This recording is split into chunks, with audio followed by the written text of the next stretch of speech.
Microbrand tier list. We've had this suggested by a few people actually, so we're finally doing it. Let's get into it. But first, I'm not an expert, I'm just a nerd. So if I say anything extremely contentious, and I promise you I am going to in this video, just explain why you disagree with me in the comments. If you've bought one of the watches from a brand that I'm not too keen on, I'm not insulting you personally. Let's just remember that, okay?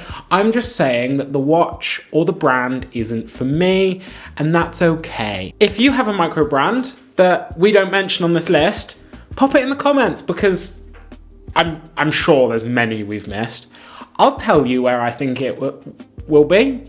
I'll give you my spicy take if you want it. Just please don't get offended if it's the wrong take. So let's go. So number one, we've got Autodromo. So Autodromo, they make some really awesome racing chronos actually. My favorite one's the Prototipo. And they've also got a really cool contemporary integrated bracelet watch called the Group B. It's got some bright, bold colours in all their designs. They're about £400 to £900 in general. They look really cool, but they're not really my style. And I'm probably going to be saying that quite a lot. They look cool, but they're not my style at all. And I'm not a fan of the Group C, really not a fan of the Group C. They look like play watches. Good price, unique styling, and a heavy use of Japanese Miyota movements is cool, but I'm gonna say meh. That's our first one. It's a meh. Big old meh. So next up we have Anordain. I think that's how it's said. Anordain's a really cool Scottish brand. They seem really cool. They range from about 2k to 3.5k in price, but the coolest thing is all their dials are in enamel. And I really like that. They're just cool and unique looking. They're restrained in their styling, and they've got a really concise product catalogue. I think they've only got 3 watches. They're called the Model 1, the Model 2, and the Model 3. So they're not trying to confuse you with their names either, which I like. The Model 2 is my least favourite. The styling's just less for me. It's a bit less restrained, it's a bit busy. The Model 1's stunning, and the Model 3 is my favourite because it sort of has like this wavy thing going on, and it's sick. With their price, with their styling, and the enamel dials, I genuinely think they could go places. So I'm gonna put them at good. They're good. Baltic, oh, this is gonna be a bit spicy. So Baltic, obviously everyone knows Baltic. You can't talk about Baltic without talking about the MR01, with that really beautiful asymmetric dial, with those beautiful numerals, and the micro rotor movement is awesome. Don't care where it's from, what country it originates from.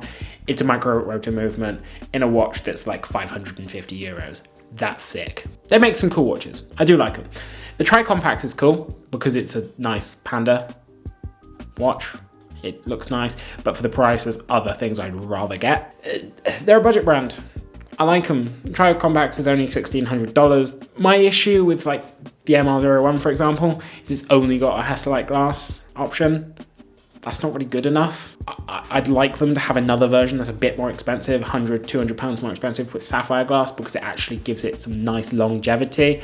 I don't want to spend £500 or £600 on a watch where I have to be genuinely worried about just scratching it all the time. I don't like Hesalite glass. I just want a watch with sapphire, especially if I'm spending that sort of money. Baltic, you're good.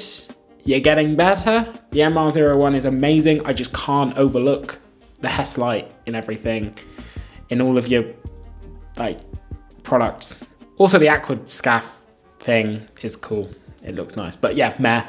I'm sorry, Baltic, but you're meh. You're top tier meh. You're very top tier meh. So you're almost good. I just want some sapphire glass, please. Boulder. Boulder's an outdoor supply company. They sell knives as well as watches. Did you know that, Terry? I did have an inkling. It was a bit like Swiss Army knives/watches. Yeah, so They're bread and butter's field watches. It's going to be if they're an outdoor supply company. And for 240 quid, you can get an automatic titanium field watch, which is really cool. I'm not a fan of their non-field watches. I'm just not. Like the Odyssey, their Odyssey dive watches, I don't like. They just look wobbly. I'm not expanding on that. They just look wobbly. So I just stick to the Venture and the Rally and the Field. Nothing else really tickles my pickle with the brand, not even the Expedition. Not a massive fan with any of their watches really, but if I had to choose, I'd go for like the Field and those ones I mentioned. So I want to sort of put Boulder in just bad, but they're sort of meh. We're gonna have so many mehs in this video. So many brands just didn't spark an interest in me. Yeah, Boulder, meh. Below Baltic. Actually, no, Baltic can go good. Boulder will go meh. But Baltic's at like the bottom end of good. So Brew Watch Co.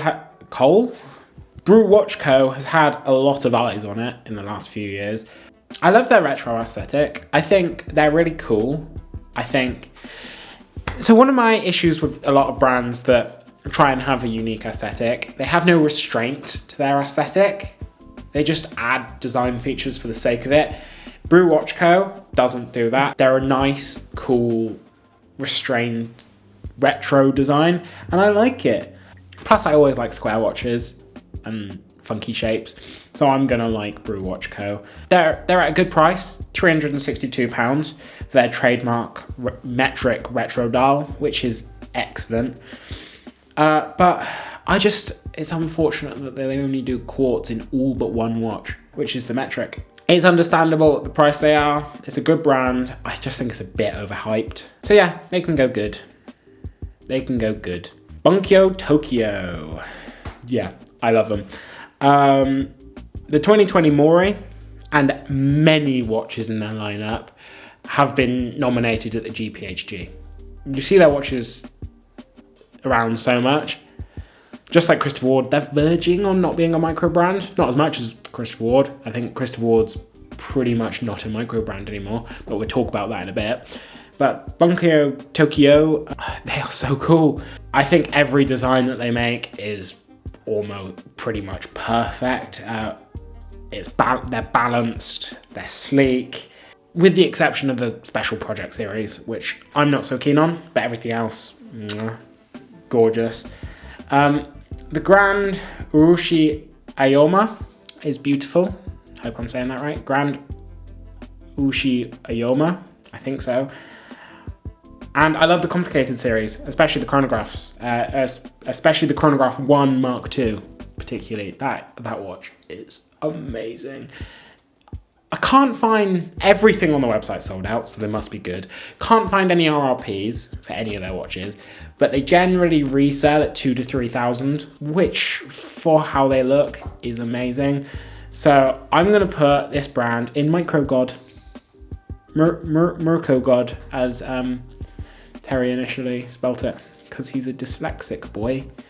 Moving on, Christopher Ward. Christopher Ward isn't really a micro brand anymore. Terry put this list together, but we'll talk about Christopher Ward. Christopher Ward, it's got to go in Microgod. They've been so popular. 2 words, Bell and Canto. Bell Canto is amazing.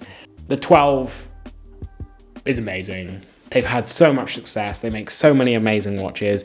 We cover them quite a lot on this channel. Microgod, and I'm not going to elaborate. Deep Blue. As their name suggests, they make dive watches. They're not very pretty, and their website feels like it's like a workwear website, and they sell drills and stuff. It's like the Wix website or something. It's bloody awful. It makes it feel like I'm shopping for construction materials and I'm there to get screws and no more nails and stuff.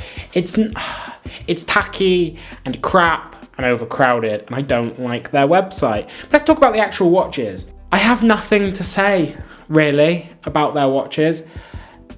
They're all copy-paste divers. Maybe I'd have something different to say if I got hands-on with one. Bear in mind, I haven't been hands-on with most of these watches. I've only seen what I've seen online, so don't shoot me. If I'm wrong and you've you own or have handled one of these watches, please let me know. But the only one that looks any different, really, is the 40mm auto skeleton, which is only different and interesting because it's the same watch, but skeletonized. Woo. I mean, Deep Blue are well priced, about $350 for really any of their watches, which makes them an amazing value, as they are largely automatic divers. But Christ, they are boring. They are all the same. The funky colours are cool though. Deep Blue, you're just bad. Sorry, you're just bad. First one in the bad. First one in the bad, yeah. Not Victorinox. Elliot Brown. Yeah, that sort of marks where I'm going. Elliot Brown reminds me so much of Victorinox, both with the styling of the watches. They are very military in styling. Not just military, but they look so much like Victorinox watches because they sort of got that super utilitarian style, a lot of military inspiration, and obviously that bloody logo, other than that one line, is pretty much identical. Their price segment's from about £350 for a quartz Canford to about £2,400 for an automatic Beachmaster GMT, which uses a Salita movement. I think I'd need to learn more about Elliot Brown. They've had some really cool tie-ins. I think they had a Land Rover tie-in. They do some really cool military special projects, which I massively respect. I think that's really, really cool. But not a single watch on their website grabs my attention and makes me think I want it. The styling just isn't for me. It just makes me go meh. It makes me go meh. The Holton Auto's sort of cool, but like there's other watches definitely I'd rather get for the money. I wouldn't spend my money on one, but I have nothing bad to say about them. I just have nothing to say about them really. So meh. Farah. I like Farah. They're London-based and cheaper than Bristol-based Fears. I always get Farah and Fears mixed up because they are, even in their styling, they are very similar. My favourite watch of theirs is the cushion case Durham. I think it's beautiful, especially the one with sort of salmon dial and the small seconds. Oh my god, that is beautiful. Or the Milan. I love the Milan. The green dial is stunning. Use both those watches in person. They are beautiful. I do think Farah do better when they do dressier, sleeker watches. Not a fan of their sort of dive options and stuff. But at under £900 for a Durham, which is my favourite watch of theirs that I've actually been hands-on with, I just think they are amazing. I think Terry has one of their hats as well, actually. So they sort of bought us off. I do have one of their hats. Yeah. So yeah, Farah's good. We liked Farah. Are they a micro god? No, they're not. But I'd say Farah, for me, a top tier good. I like Farah. Fears. The brand, the other side of the coin with Farah. Fears have a really cool history, which I'm not going to go into here, but I suggest you look into because it's super, super cool. They're more expensive than Farah, as I alluded to previously. And again, their cushion case Brunswick is beautiful, just like the cushion case Durham from Farah. I like cushion cases, sue me. And like their watches, especially with small seconds, are just stunning. Their dials have a little bit more depth than Farah, I think, which is really nice. Yeah, so amazing history, some really, really nice watches. I think they are a bit dear though, especially when you look at Farah, and especially when you consider Farah like has beautifully finished movements with glass case backs. Fears almost doesn't have that. And I'm sorry I'm drawing so many comparisons between Farah and Fears. I'm going to. They're very similar in design and name, but Farah is much better priced, and Fears, I want to see the movement. Sorry. For that reason, you're going to go in meh. I prefer Farah. For now, I'm open to change in the future, but for now, you're going to go top tier meh. All right? Formax. I'm not too keen on you. I'm sorry. Your styling really isn't for me. They're very bold and angular. Don't like it. Just don't like it. They've made some cool stuff. Like their field watch is a lot more understated.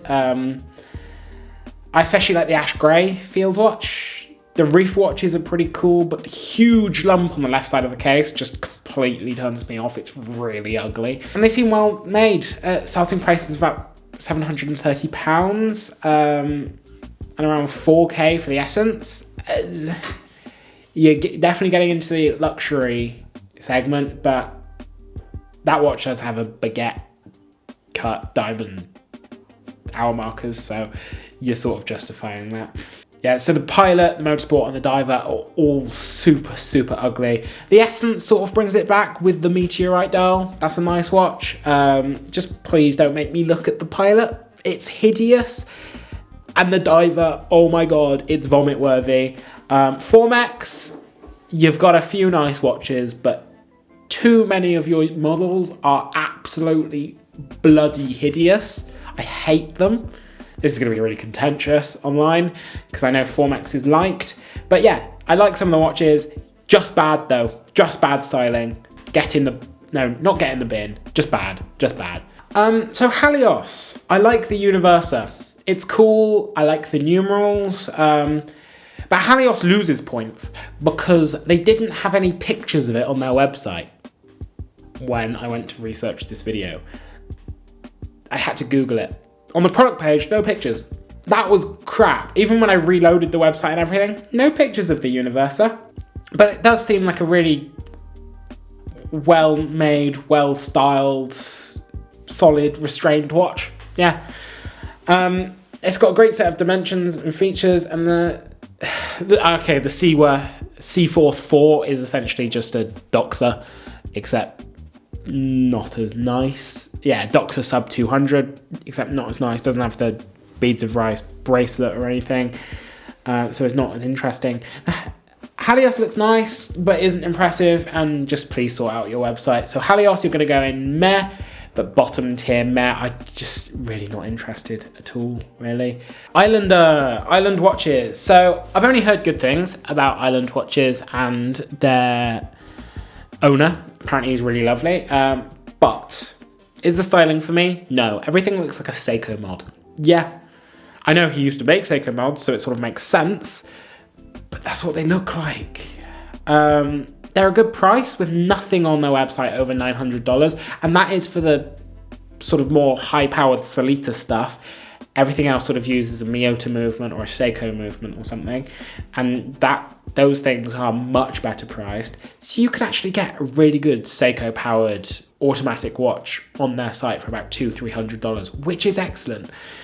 So I guess with Islander, if you are looking for a Seiko 5 or something, and you want something that looks a bit different, but sort of similar price, you can get an Islander, because they look a bit more funky. So it's going to go meh, because they're not for me. Again, this is my take, but yeah.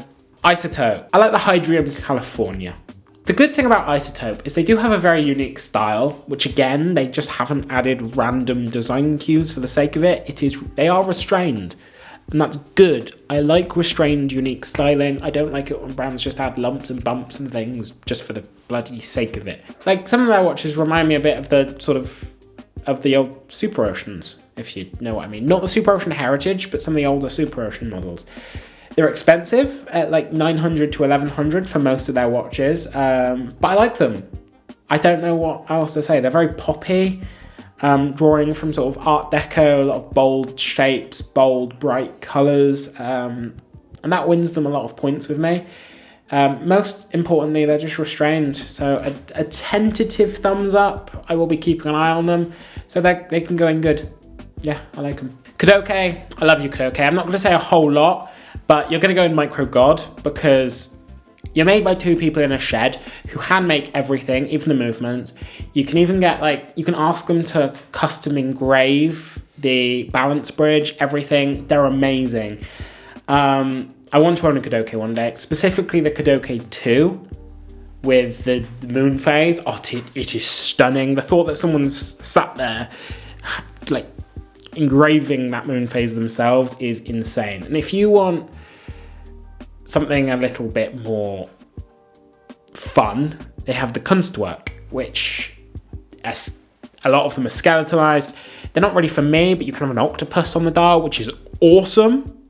Like hand engraved octopus, which is sick. And the Mysticum is lovely. The price, I think they're about 9 or 10 grand now.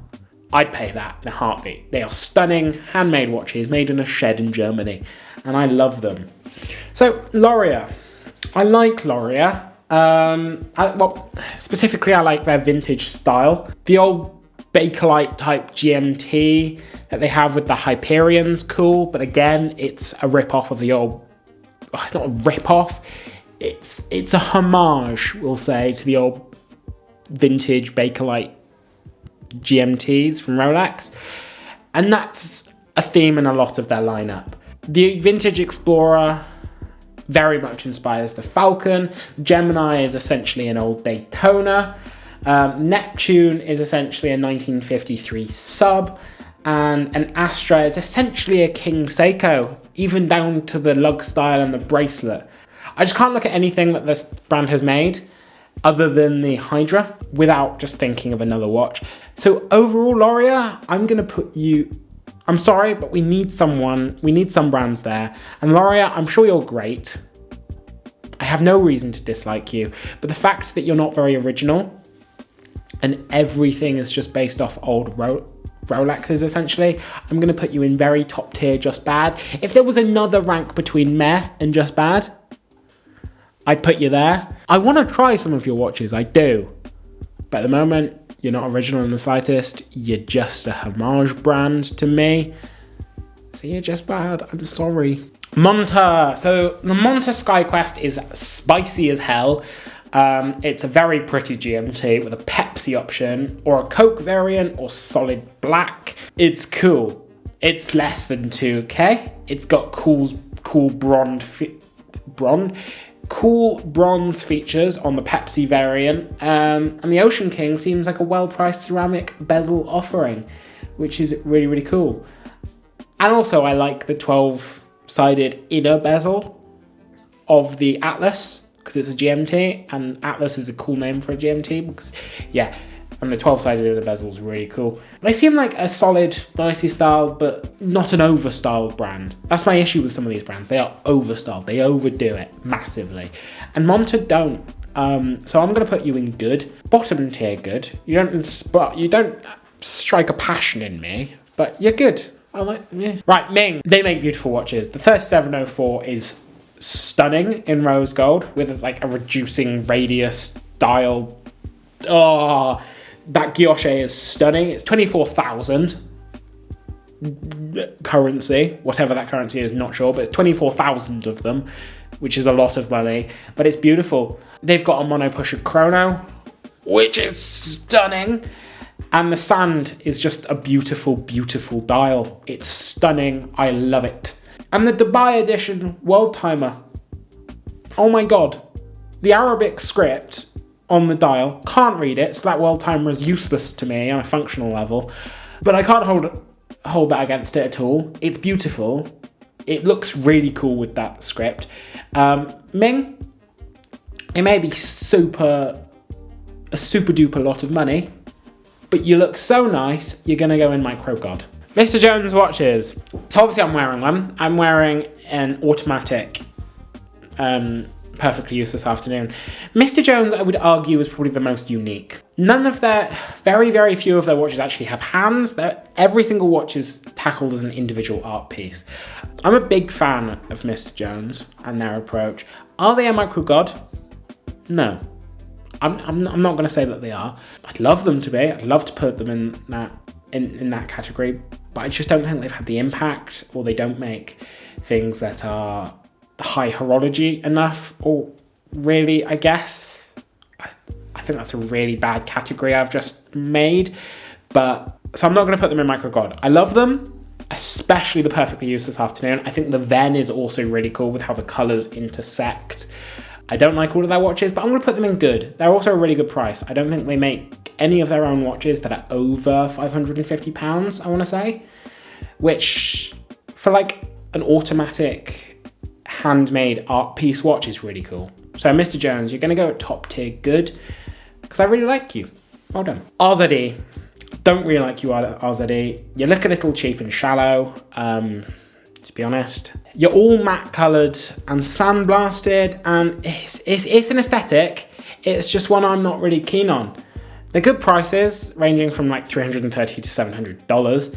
And my favourite is the Value 38, but literally the rest of your lineup just blends together into sort of a homogeneous blob that I can't really differentiate one from the other. So RZE, you're sort of just bad. You don't really make anything interesting. Studio Underdog. When I talk about brands that have made a massive impact, especially brands that have made a massive impact with not making very many watches, Studio Underdog is up there. Microbrands all the way. The 01 series has had a huge impact to the point where they are actually having like AliExpress watch brands pirating making fakes of their watches, essentially, like the watermelon watch. And now Studio Underdog are making a version of one of the Pirate Brands watches because they're making an avocado / guacamole watch. But then Studio Underdog released the 02 Field Series, and despite initially thinking it was very expensive, I've changed my mind to thinking it's actually decently priced because it's a beautiful watch. Studio Underdog, you are a micro god. I love you. I want one of your watches one day. I really want one of your watches one day, and the pizza's awesome. So's the pink lemonade. I think that's my favourite of the 02 series. Sal Baltimore TSAO. I hope I'm saying that right. I don't find Sal Baltimore overly aesthetically pleasing. The Bolt Pilot World Timer is probably the ugliest world timer I have ever seen. And I love the look of world timers, but that is the ugliest world timer I have ever seen. The Constellation Chrono Diver's quite nice looking, but the fact they put a tachymeter on a diver is really weird. And the fact that they have the hour track on the dive bezel, again, is really weird. So I don't know what they're really up to. And then in researching this video, I found that Sal Baltimore also have an NFT watch tie-in, where the watch comes with an NFT and stuff, and it's intrinsically linked. And yeah, Sal Baltimore, I'm sorry, you were gonna go in meh or just bad, probably just bad, because the Chrono Dive is so muddled. But the fact that you have an NFT tie-in watch, get in the bin. Get in the bin, open up the bin. So, Kobe, you're in the bin. I didn't realise NFTs were still a thing. I didn't realise NFTs were still a thing. What are you, living in 2020? Cut it out. Cut the bleep. Unimatic. I like Unimatic's design. They're the epitome of restraint in design. I've overused that word so much in this video. But they've got no big logo or no massive branding. They are very bold, but at the same time, just utilitarian. There's nothing unnecessary, just cold, yet distinct, cool shapes. The U4 is probably my favourite, in all honesty. The U4's really, really cool. And it's only 425 euros. Who priced that? Because that's great. For that style, it's great. They're Italian, so they're fashionable, but they're fashionable by being discreet, in all honesty, which is really, really cool. And if you want something more colourful, they have some special editions. And the only really bright one that they have is the U3HS. That's the only real big splash of colour that they have in anything. They're all muted, and I love that. So based purely on aesthetics, I'm going to say they're good. I now really want one, and I want to get hands-on with one and use it because they just look solid, and they look nice, and they look cool. So yeah, they look good. I like them. And most of this list is based purely on aesthetics, because having not used these hundreds of watches we're talking about, I have nothing else to go on. So Vea, I don't really have anything to say about Vea.